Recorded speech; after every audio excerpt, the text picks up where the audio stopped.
Jadi memang ini kan maju kena mundur kena kan sebenarnya kayak gitu.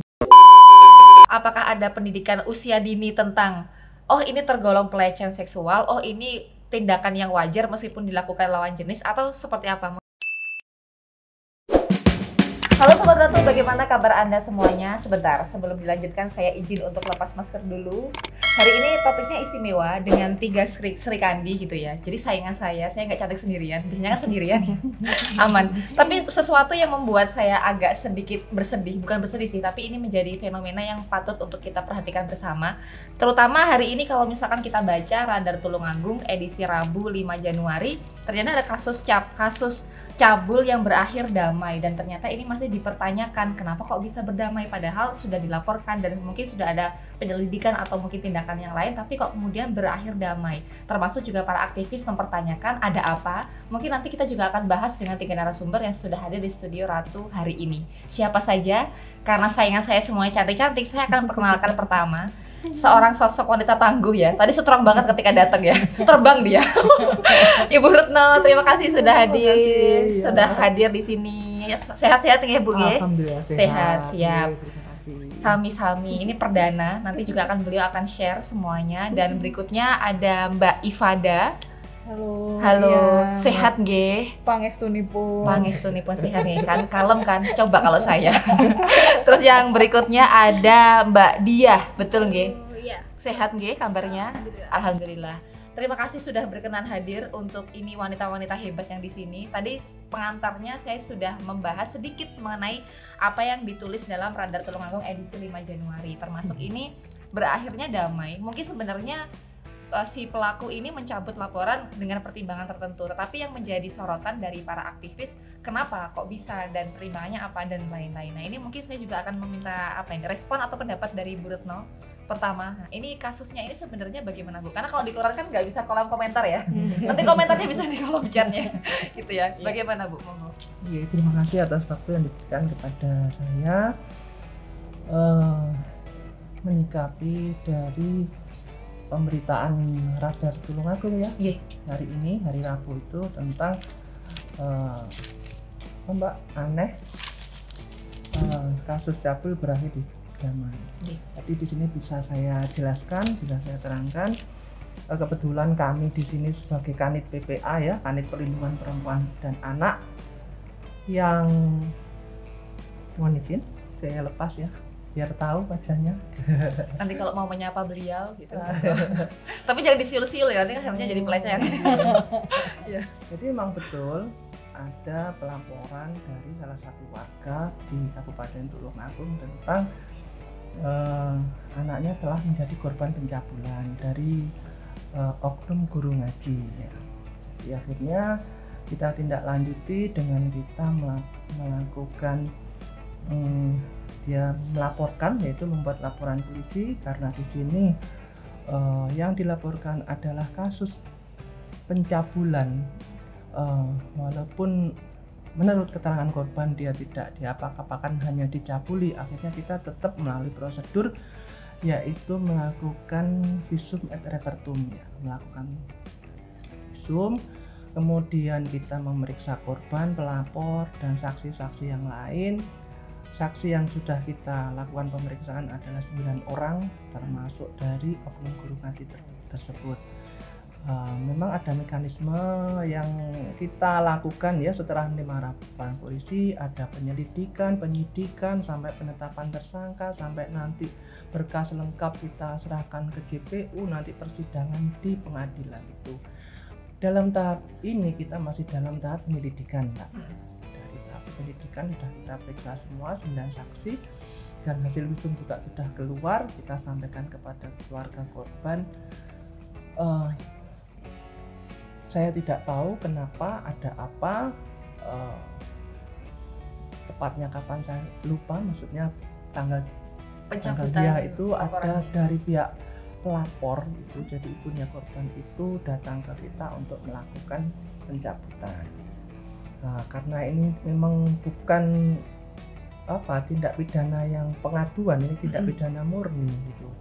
Akhirnya kita terima surat pencabutan itu, kemudian kita melakukan ya mekanisme lagi namanya gelar perkara, Mbak. Gelar perkara untuk penentuan apakah ini bisa dicabut atau tidak. Di situ dalam gelar perkara juga menghadirkan bukan dari fungsi reskrim, ada fungsi dari eksternal, mungkin dari Paminal, Propam, dari hukum, dari Siwas. Jadi kepolisiannya juga tidak sendirian, ada yang mengawasi, polisi juga ada yang mengawasi, jadi Paminal sama Siwas. Dengan kita menunjukkan bukti baik dari tulisan maupun rekaman bahwa pelapor itu menghendaki untuk perkara itu dicabut. Nah, dalam hal ini juga di kepolisian juga ada yang menerapkan Perkap nomor 18 tahun 2021 tentang restorasi justice ya, penyelesaian perkara di luar sidang peradilan. Mungkin ada penyelesaian di luar sidang pengadilan itu, kita mengacu itu, dan ada syarat formil dan material sudah tercukupi, antara ada kesepakatan kedua belah pihak, tidak menimbulkan gejolak, kemudian bukan merupakan tindak pidana tertentu, mungkin kayak narkoba, kayak terorisme, kayak mungkin sampai pembunuhan yang meninggal dunia seperti itu bisa dilakukan RJ. Jadi atas petunjuk dari Bapak Kapolres, pimpinan kami semua sepakat untuk menghentikan proses penyelidikan ini gitu. Tapi namun apabila nanti di kemudian hari mungkin ada korban, kan dari hasil kita melakukan penyelidikan interogasi kan tidak satu korban, ada 3. Jadi bila nanti korban-korban yang lain, mungkin saksi-saksi yang lain kepingin melaporkan, silahkan, akan kita terima. Seperti itu. Baik, berarti artinya memang murni permintaan dari korban yang betul. memang minta itu untuk dicabut. Untuk dicabut. Tetapi untuk alasannya sendiri dari si korban ini apakah juga disampaikan kepada pihak penyelidik atau seperti apa, Bu? Iya, kemarin dari alasan dari pihak, katanya dari pihak pelaku sudah melakukan permintaan maaf. Terus kemudian jika tidak mau untuk menambah beban, nanti apabila proses lanjut itu dia merasa kasihan kepada anaknya. Apabila nanti dia proses tetap lanjut itu kan bukan waktu yang lama, bukan waktu yang sebentar, nanti ada proses yang berikutnya nanti. Terus kemarin juga disampaikan dari hasil visum, anaknya juga alhamdulillah masih dalam keadaan perawan, selaput darahnya masih utuh, tidak ada tanda-tanda kekerasan seksual seperti itu alasannya. Oke, tapi saya juga ingin bertanya responnya dari mungkin Mbak Diah ya, dari komunitas Beri Ruang Aman. Mungkin juga tidak 1 kali 2 kali menemukan kasus pelecehan ataupun kekerasan seksual, mungkin khususnya di Tulungagung. Seperti apa Mbak kalau misalkan ini, terutama melihat ada yang seperti ini, atau sebelumnya ada pengalaman lain yang bisa dibagikan kepada teman-teman Sobat Ratu yang nonton? Silahkan. Oke, terima kasih kesempatannya. Kemarin ketika dapat kabar bahwa si kasus yang pencabulan ini dicabut, itu saya dapat kabarnya sekitar tanggal 11 Desember. Oh, 11 Desember. Secara nggak resmi saya dapat kabar itu bahwa Mbak, ini kasusnya dicabut. Otomatis responnya, kok bisa? Awalnya kayak gitu, kok bisa? Ada apa sebenarnya kayak gitu? Jelas sangat disayangkan pada akhirnya. Boleh izin dipakai aja ya. Sangat disayangkan kasusnya pada akhirnya dicabut karena kasus-kasus pelecehan, kasus-kasus apalagi ini pencabulan ya, pencabulan anak-anak itu akan meninggalkan bekas trauma yang panjang. Dan terlebih kasusnya juga saya nggak tahu apakah kasus ini didampingi psikolog atau enggak. Harusnya ketika ada kasus-kasus seperti ini yang menyangkut pelecehan seksual, harusnya yang lebih diutamakan adalah pemulihan korbannya. Traumanya seperti apa? Jadi visumnya itu bukan visum repertum aja secara fisik, tapi visum psikologinya juga harus ada. Jadi kita bisa tahu, oh ternyata walaupun nantinya laporan dicabut, ini trauma pendampingannya tuh masih ada. Jadi masih dilakukan. Jadi nggak ada trauma yang membekas sampai nanti dia besar seperti apa. Gitu. Karena namanya pelecehan seksual itu traumanya tuh nggak cuma yang setahun 2 tahun, bisa berpuluh-puluh tahun. Dan kadang korban tuh nggak bisa speak up secara langsung gitu. Misalkan hari ini kena pelecehan terus besoknya dia speak up, itu nggak bisa. Kadang ada yang berpuluh-puluh tahun baru speak up kayak gitu.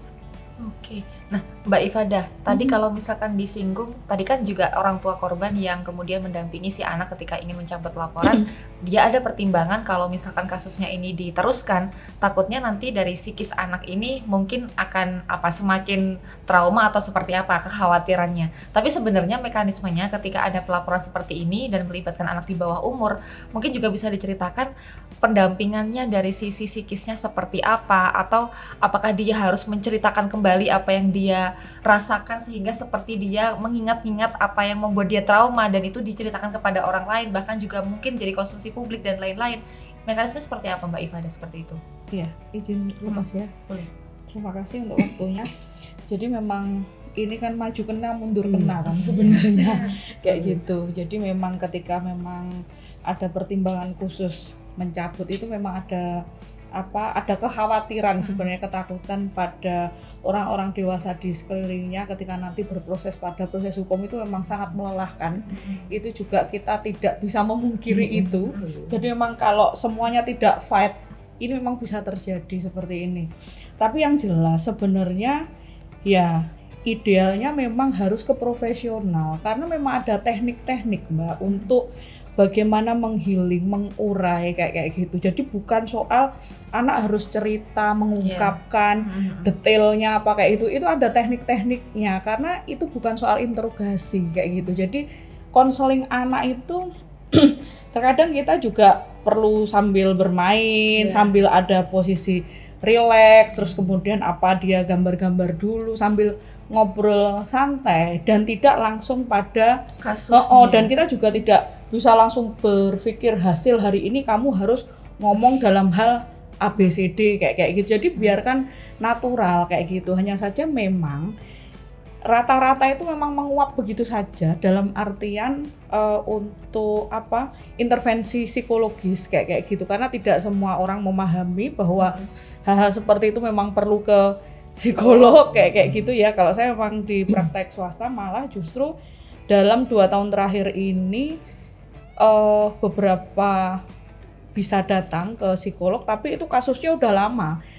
Karena itu berawal dari mereka nggak bisa tidur. Lah orang nggak bisa tidur itu yang melatar belakangi banyak kayak gitu. Kemarin ya kalau dalam 2 tahun ini adalah 8 orang itu yang datang ke biro psikologi saya. Jadi ada yang kasusnya 12 tahun, 10 tahun dia sudah berkeluarga kayak gitu.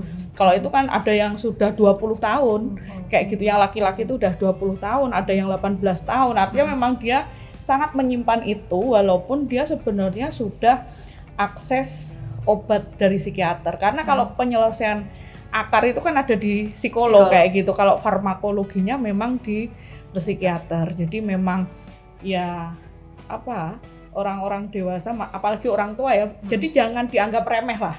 Jadi memang kalau posisi anak ini belum paham, nanti mulai berkonflik itu kalau sudah mulai puber. Nah karena kan hormon sudah mulai bekerja dan dia sudah mulai melogika beberapa hal, loh aku dulu kan pernah kayak gitu di grepe-grepe apa kayak gitu. Jadi ini yang nanti menimbulkan konflik. Lah hanya saja kapanpun datang ke psikolog itu bagian dari yang bisa di asesmen. Memang kadang itu kan masih shock dan bingung kan. Ketika ada kasus itu kan shock, bingung itu kan wajar ya kayak gitulah. Makanya tidak selalu langsung melaporkan atau datang ke psikolog kayak gitu. Jadi paling tidak dengan adanya ruang aman ini paling enggak bisa kita anggap posko pelaporan lah di awal kayak gitu. Jadi ya itu karena kan orang kadang kalau mau lapor ke PPA itu udah mikir kayak gitu. Padahal sebenarnya kadang orang ya itu tadi begitu kasus terjadi jeder itu sudah emosinya reaktif banget kan. Baik, kayak gitu. Berarti artinya tadi ketika disampaikan ketika si anak misalkan mengalami hal tersebut tapi di fase dia belum memahami, belum mengerti.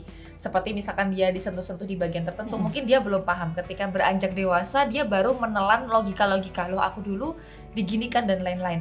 Apakah ini artinya memang, saya tidak tahu, saya tidak bermaksud untuk menyalahkan, tetapi ini patut untuk menjadi pemikiran bersama. Apa yang kemudian, apakah ada pendidikan usia dini tentang oh ini tergolong pelecehan seksual, oh ini tindakan yang wajar meskipun dilakukan lawan jenis, atau seperti apa? Mungkin Mbak Ifada bisa sedikit memberikan keterangan mungkin. Iya, sebenarnya umur 3 tahun itu kan sudah bisa diedukasi ya Mbak, karena kan sudah bisa diajak bicara anak. Jadi paling nggak dari hal yang mendasar, ada bagian tubuh kita yang nggak boleh sembarangan disentuh oleh orang lain, bagian dada, bagian kelamin dan pantat. Itu sudah mendasar. Nanti kalau misalnya ada yang menyentuh, bilang ya sama papa mama atau teriak kayak gitu. Jadi anak itu juga perlu diajarkan untuk asertif, bukan disuruh manut terus, karena itu juga menjadikan efek loh kayak gitu. Kayak misalnya anak itu menjadi nggak mau ngomong, itu juga karena terpola tidak boleh bicara atau selalu harus manut. Lah ini juga nanti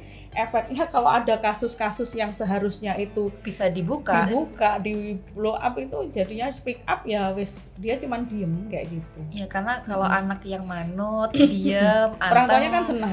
Orang tua seneng dan itu dicap sebagai anak yang baik biasanya. Nah, jadinya akhirnya doktrinnya berarti kalau dia apa-apain saya harus manut nih, itu kan.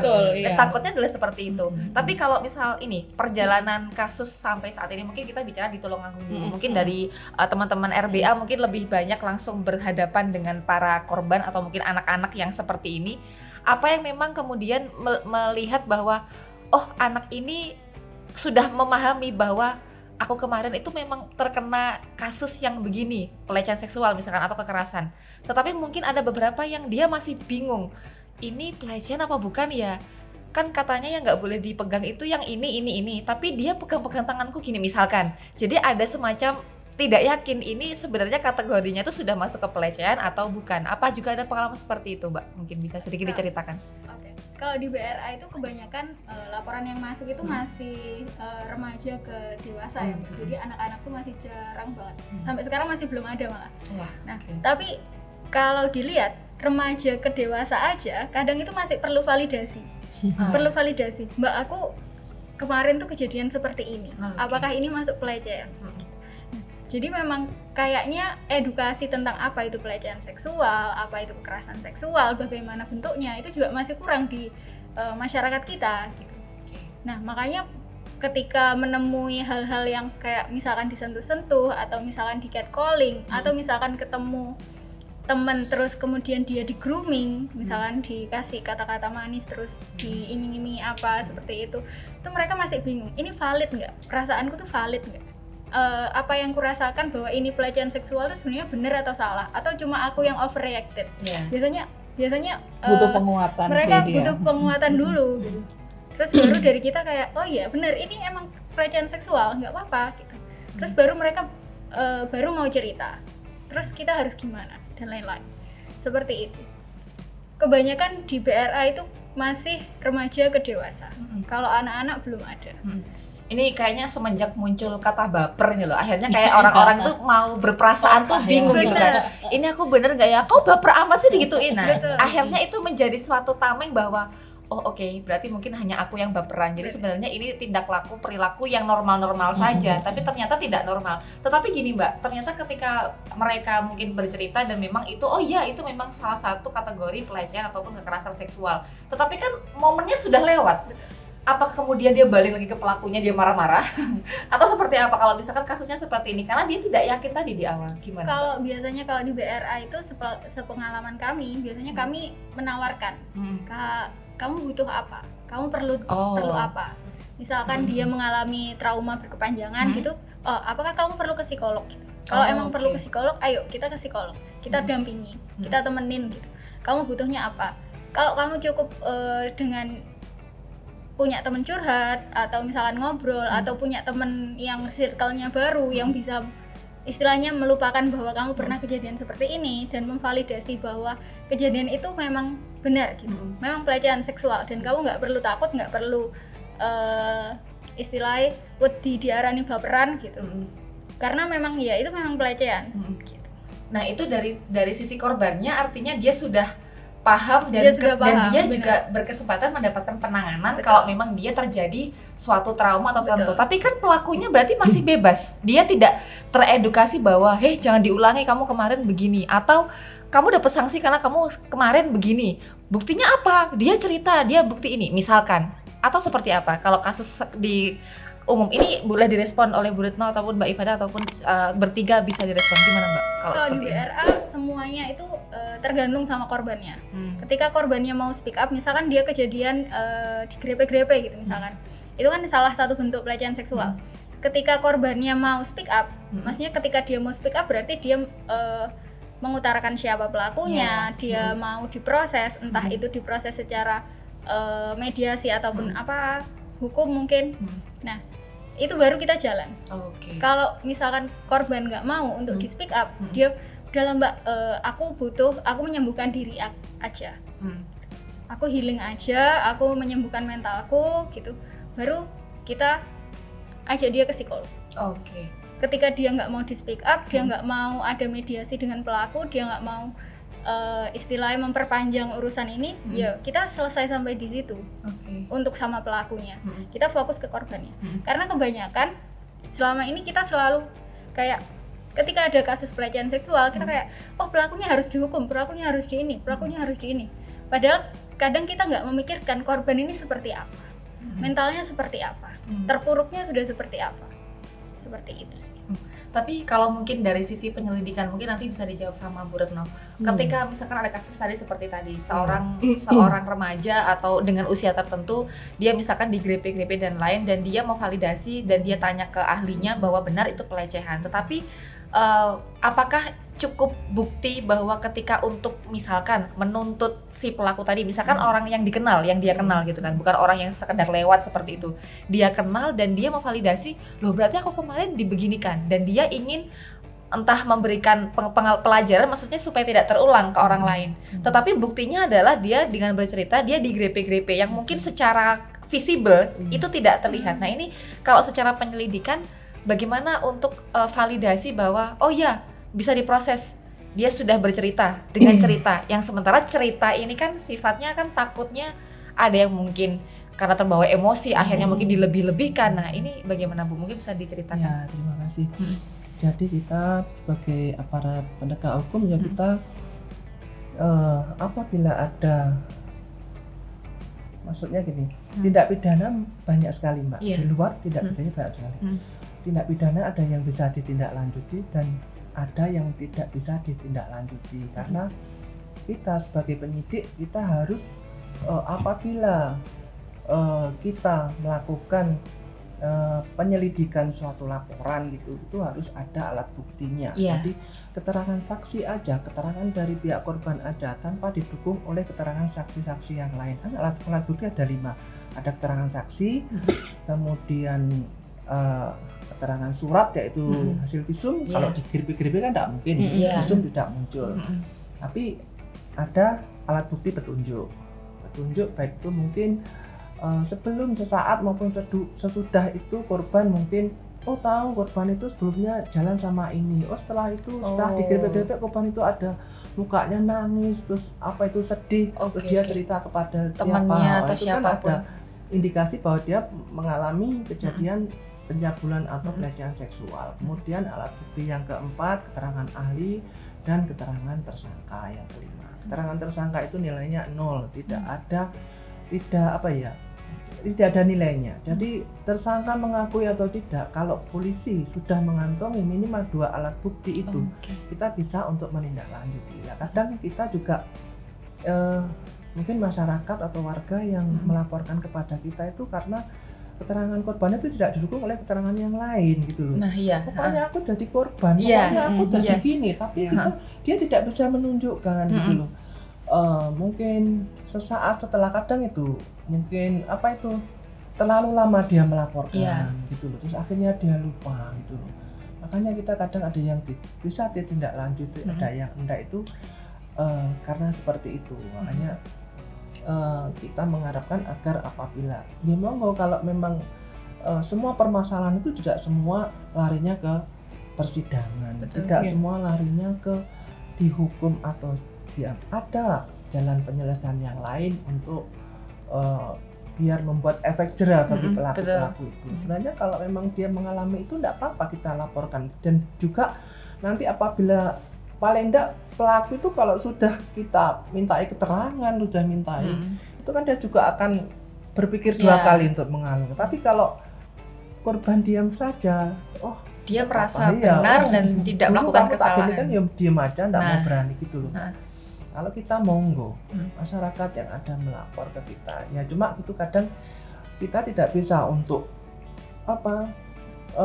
untuk identitas baik korban itu kita tidak bisa untuk, sebenarnya kita sudah safe sekali. Kita tidak pernah menyebutkan nama, alamat, tapi mungkin dari pihak media atau yang lain itu juga kan dia juga berhak untuk memberitakan seperti itu.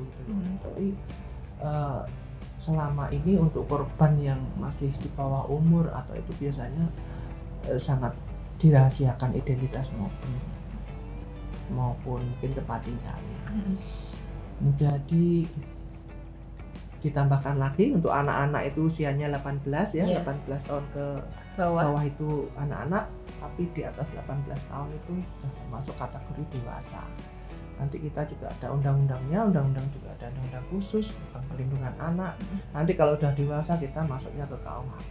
Oke, siap. Nah, ini berarti dari mekanisme penyelidikan sebenarnya sudah cukup tertata. Hanya tadi masalahnya ketika memang suatu kasus itu tidak dilaporkan ataupun memang tidak menuntut apa-apa dari korban, ya bagaimana mau menindaklanjuti. Akhirnya sebenarnya jatuhnya bukan kemudian kan kasihan korban kalau dia melaporkan dia identitasnya begini-begini.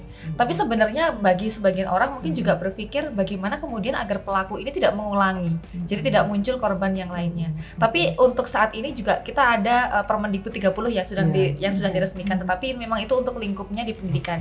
Nah, saya juga pengen tahu responnya dari masing-masing narasumber.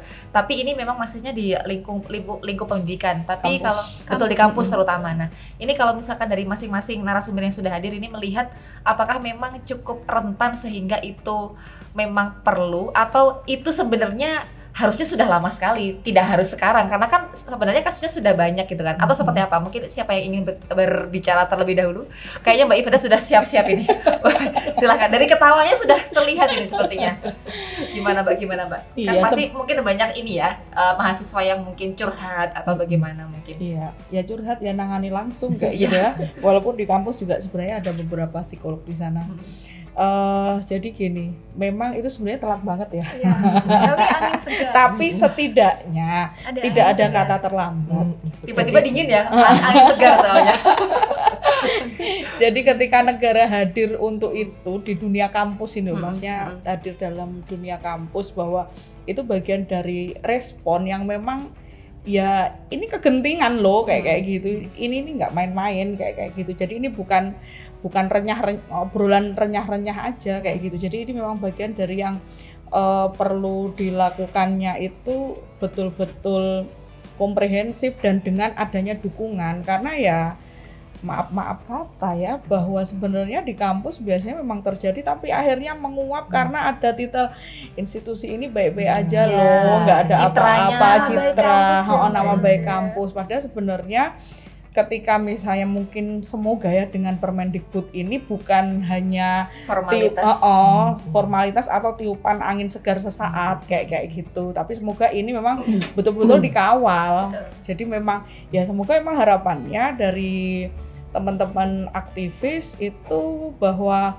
apa ya, ketika akreditasi kampus, nah ini bagaimana juga bagian dari poin yang memang itu ada kayak gitu, bahwa ada posko pelaporan ketika ada paling tidak dengan adanya posko itu aja ini kan sudah warning gitu loh. Jadi kan biar ada kontrol lah, ada kontrol yang terjadi di lingkungan kampus sehingga mahasiswa, nah, karena kan pelecehan juga bukan hanya perempuan ya, laki-laki juga, jadi dia merasa aman kayak gitu, tidak khawatir, was-was kayak gitu. Jadi ini ya seperti itu. Jadi artinya suatu kampus atau institusi pendidikan dia citranya baik bukan karena malah justru tidak terjadi apa-apa, tapi terjadi apa-apa namun bisa memberikan solusi penyelesaian. Itu juga bisa menjadi poin bahwa ternyata institusi ini cukup bertanggung jawab dalam melindungi entah mahasiswanya ataupun semua sivitas akademika. Seperti itu ya.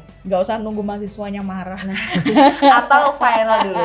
No viral, no justice ya, seperti itu ya. Tapi setidaknya ruang-ruang seperti podcast ini kan menstimulus ya. Kompor ya. Kalau stimulus tuh halus gitu ya. Anggaplah kompor gitu lah. Oke, kita kompor. Siap. Tapi ojo meleduk. Oh iya, jangan. Boleh membakar tapi tidak meledak ya. Ini dari Roni Alfonso 77. Adakah kasus pelecehan seksual pada pria di Tulungagung? Apakah impact mentalnya sama dengan perempuan? Nah, ini menarik ini.